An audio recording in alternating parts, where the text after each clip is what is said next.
मैं सुनीता वाय तिवारी, श्री संत गाडगे महाराज हिंदी विद्यालय भुसावल, आज इस वीडियो के माध्यम से पाठ 8 स्थिर विद्युत के अंतर्गत विद्युत आवेश यानी इलेक्ट्रिक चार्ज का क्या अर्थ होता है, विद्युत आवेश की उत्पत्ति किस प्रकार से होती है, घर्षण विद्युत का क्या अर्थ है, विद्युत आवेश की निर्मिति के लिए कौन कौन से प्रयोग करके हम पता लगा सकते हैं, बिजली का चमकना तथा बिजली का गिरना किस कारण से होता है और तड़ित रक्षक के क्या कार्य है आदि अनेक मुद्दों पर चर्चा करेंगे।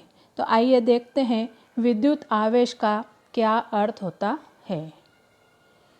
जैसा कि हम अपने दैनिक जीवन में देखते हैं कि शुष्क बालों पर घिसी गई प्लास्टिक की कंघी या जो स्केल होती है वो कागज़ के टुकड़ों को अपनी ओर आकर्षित करती है। उसी तरह से पॉलिस्टर के जो पर्दे होते हैं उसके पास से यदि हम बार बार गुजरते हैं तो आने जाने पर पर्दा हमारी ओर खींचता है। इसी प्रकार अंधेरे में कंबल को हाथ से घिसकर धातु की किसी वस्तु के पास ले जाते हैं तो उस पर से चिंगारी निकलती है।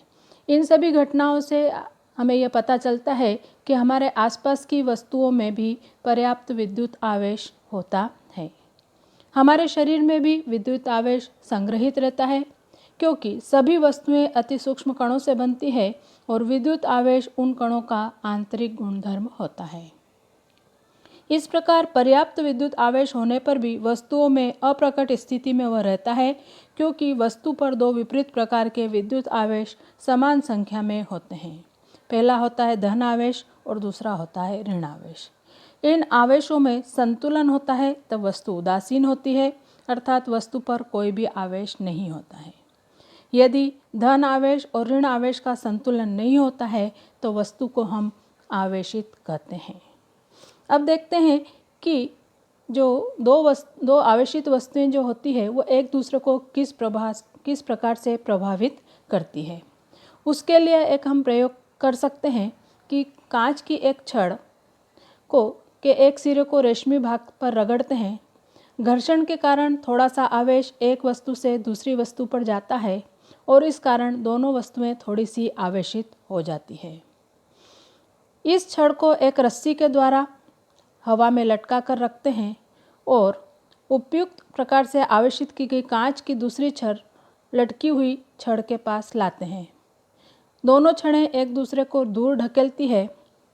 इसके पश्चात यदि प्लास्टिक की एक छड़ लेकर उसके एक सिरे को ऊनी कपड़े पर रगड़ते हैं और उस सिरे को लटकी हुई कांच के छड़ के पास ले जाते हैं तो हम देखते हैं कि दोनों छड़ें एक दूसरे की ओर खींची जाती है, जिससे हम ये निष्कर्ष निकाल सकते हैं कि पहले प्रयोग में सजातीय आवेश यानी धन आवेश या ऋण आवेश दोनों छड़ें एक दूसरे को दूर ढकेलती है, जिसे विज्ञान की भाषा में प्रतिकर्षण कहा जाता है।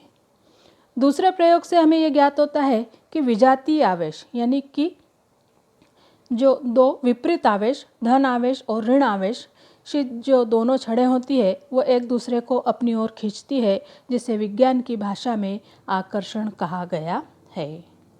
वैज्ञानिक बेंजामिन फ्रैंकलिन ने विद्युत आवेश को धन आवेश और ऋण आवेश नाम दिया गया है। अब देखते हैं कि विद्युत आवेश की उत्पत्ति कैसे होती है। सभी पदार्थ कणों से बने होते हैं और कण अंतिमतः अति सूक्ष्म परमाणु से बने होते हैं। प्रत्येक परमाणु में स्थिर धन आवेशित भाग और चल ऋण आवेशित भाग होते हैं। इन दोनों आवेशों के कारण या संतुलन के कारण ही परमाणु जो होता है वो विद्युतीय दृष्टि से उदासीन होता है।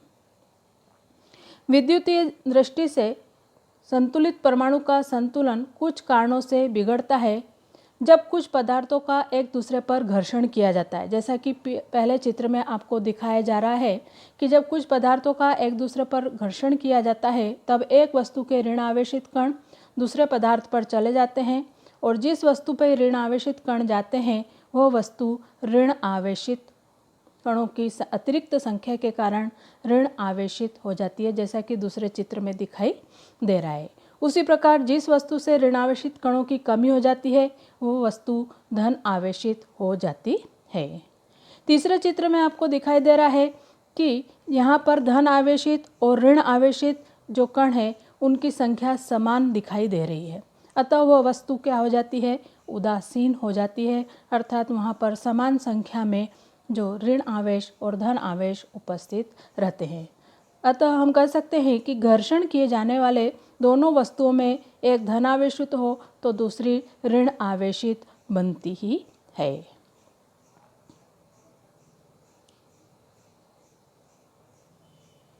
अब देखते हैं घर्षण विद्युत का क्या अर्थ है, फ्रिक्शनल इलेक्ट्रिसिटी का क्या अर्थ है। घर्षण के कारण तैयार होने वाले विद्युत आवेश को घर्षण विद्युत कहते हैं। घर्षण का अर्थ होता है एक वस्तु को दूसरी वस्तु पर यदि हमें रगड़ते हैं तो उसे विज्ञान की भाषा में घर्षण कहा जाता है। ये आवेश वस्तु पर घर्षण किए गए स्थान पर ही होते हैं, इस कारण इन विद्युत आवेशों को स्थिर विद्युत भी कहा जाता है। इस स्थिर विद्युत का आवेश नम और गीली हवा द्वारा अवशोषित होता है, इसलिए शुष्क हवा रहने पर इस प्रयोग को करना चाहिए और विशेष रूप से शीत ऋतु में यदि घर्षण से संबंधित प्रयोग किए जाते हैं तो उसमें हमें कुछ परिणाम दिखाई देते हैं। विद्युत आवेशित वस्तु आवेश रहित वस्तु को आकर्षित करती है और सजातीय विद्युत आवेशों में प्रतिकर्षण होता है और विजातीय विद्युत आवेशों में आकर्षण होता है। प्रतिकर्षण विद्युत आवेशित वस्तुओं को पहचानने की ही कसौटी है। जैसा कि इस चित्र में दिखाई दे रहा है कि एक प्रयोग के द्वारा हम घर्षण विद्युत को आसानी से समझ सकते हैं। इसमें आपको स्ट्रॉ दिखाई दे रहा है, कांच की एक बोतल है और एक ऊनी कपड़ा लिया गया है। बोतल पर स्ट्रॉ को रखते हैं, दूसरी स्ट्रॉ उसके पास लेकर जाते हैं। अब बोतल पर स्ट्रॉ को वैसा ही रहने देते हैं और दूसरी जो स्ट्रॉ होती है उसे ऊनी कपड़े पर रगड़कर बोतल के स्ट्रॉ के पास लाते हैं। तो अब हम देखते हैं कि उसमें से एक स्ट्रॉ बोतल पर रखी होती है और दूसरी स्ट्रॉ को उसके पास ले जाते हैं तो घर्षण की गई स्ट्रॉ बोतल पर वैसे ही रखी होती है। अब जिस ऊनी कपड़े से घर्षण किया गया है उसे स्ट्रॉ के पास लाते हैं तो विद्युत आवेशित जो वस्तु होती है वह आवेश रहित वस्तु को अपनी ओर आकर्षित करती है और सजातीय विद्युत आवेशों में प्रतिकर्षण होता है और विजातीय विद्युत आवेशों में आकर्षण होता है। अब देखते हैं विद्युत आवेश की निर्मिति किस प्रकार होती है। इसे एक प्रयोग के द्वारा हम आसानी से समझ सकते हैं। एक प्लास्टिक की कंघी को हम कागज पर रगड़ते हैं, इस कंघी द्वारा आवेश रहित दूसरी कंघी को स्पर्श करते हैं, उस कंघी को कागज के टुकड़े के पास ले जाते हैं। इस प्रयोग से कंघी जो है वो विद्युत आवेशित हो जाती है। अब एक नल की धार के नीचे विद्युत आवेशित जो कंघी होती है उसको लिया जाता है। शुरुआत में पानी की धार आवेश रहित होती है। ऋण आवेशित जो कंघी होती है वो समीप आने से पानी की धारा से कंघी के सामने वाले भाग के ऋण कण दूर जाते हैं। ऋण आवेश की कमी के कारण पानी की धार का उतना भाग धन आवेशित हो जाता है और ऋण आवेशित कंघी और धन आवेशित पानी की धार के बीच आकर्षण के कारण पानी की धार कंघी की ओर आकर्षित होती है, जैसा कि चित्र में दिखाई दे रहा है। कंघी को दूर ले जाने पर पानी की धार के ऋण कण पुनः पूर्व स्थिति में आ जाते हैं और धन और ऋण आवेशों की समान संख्या होने के कारण पानी की धार आवेश रहित हो जाती है। अतः पानी की धार बहुत दूर होने के कारण कंघी की ओर आकर्षित होना रुक जाती है। अब देखते हैं कि बिजली का चमकना। बारिश के दिनों में जो बिजलियाँ चमकती है उसका क्या कारण होता है। आकाश में जब हवा और बादल का घर्षण होता है तब ऊपर वाले कुछ बादल धन आवेशित तो नीचे वाले कुछ बादल ऋण आवेशित बन जाते हैं। जब बादल के तल का ऋण आवेश जमीन के आवेश की तुलना में बहुत अधिक होता है तब क्रम से ऋण आवेश जमीन की ओर प्रवाहित होने लगता है और यह घटना अतिशीघ्र 1 सेकंड से भी कम समय में होती है। इस समय विद्युत आवेश के साथ ऊष्मा, प्रकाश और ध्वनि ऊर्जा की निर्मित होती है, जिसे विज्ञान की भाषा में बिजली का चमकना कहा जाता है। अब देखते हैं कि बिजलियाँ का गिरने का क्या अर्थ होता है। आकाश में विद्युत आवेशित बादल होने पर वे ऊंची इमारतों, वृक्षों की ओर आकर्षित होते हैं और बिजली गिरती है। तब इमारत की छत या वृक्ष के सिरे पर प्रेरण द्वारा विपरीत विद्युत आवेश का निर्माण होता है। बादल और इमारत के बीच विपरीत आवेशों के आकर्षण के कारण बादल का आवेश इमारत की ओर प्रवाहित होता है और इसे ही बिजली गिरना कहा जाता है। अब देखते हैं तड़ित चालक। तड़ित चालक यानी कि क्या होता है? तड़ित चालक या तड़ित रक्षक का क्या अर्थ होता है?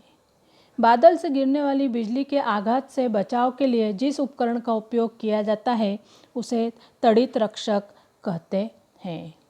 तड़ित रक्षक तांबे की एक लंबी पट्टी होती है। इमारत की सबसे ऊंचे भाग पर इसका एक सिरा होता है और इस सिरे के भाले की तरह अग्र होते हैं।